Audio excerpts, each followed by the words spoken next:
Emo, pagkakunan lang ako sa nguso ng boto, isa na sa atin ang lalangamin.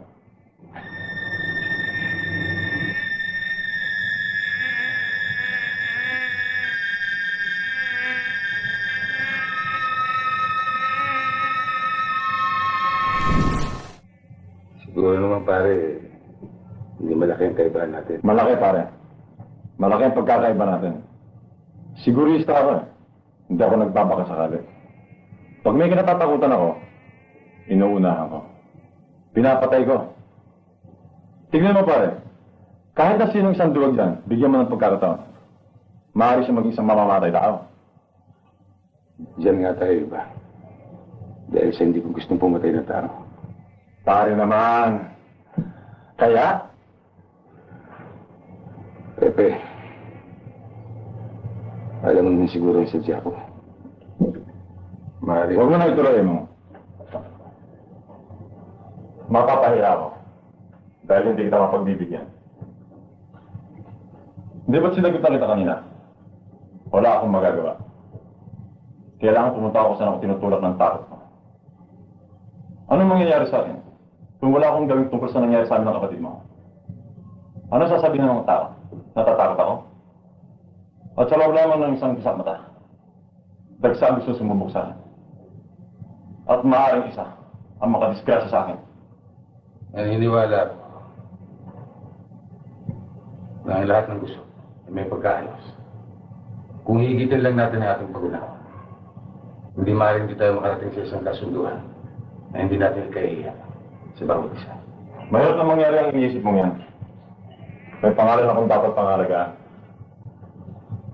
Katulad mo rin. At inuulit ko. Ang nasabi ko ay hindi na maaaring magbago. Hindi na ako magtatagal, Pepe.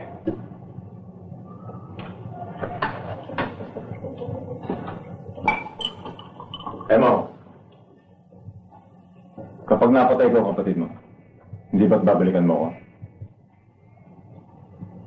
Nakakatya ka dyan, Pepe. Yun pala eh. Huwag na tayo mag-aksya ng panahon. Total, dyan din ang baksak natin. Balita ko eh. 45 rin ang hawak mo. Tapusin na natin dito. Dito lang di ba? As, kaya Kunin mo. ba't pa natin paabuti sa ganyan? Hindi ba natin maaaring pag-usapan ito? Tapos na ang pag-uusap natin. Alin sa dalawa? Patayin ko ang kapatid mo o kunin mo yung baril mo?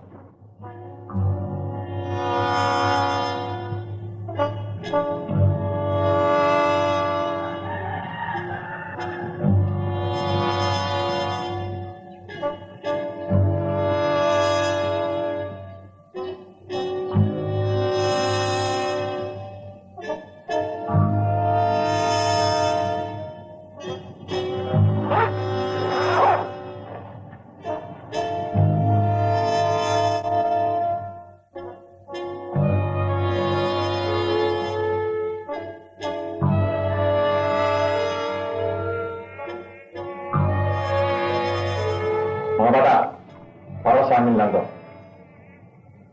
Walang mananagot sa mangyayari dito sa loob ng bahay. May kasabihan tayo. Sa mga mandarambong man, may tangal silang pinaiira. Galangin natin ang tangal na yan. Naintindihan niyo? Doon na kayo sa labas.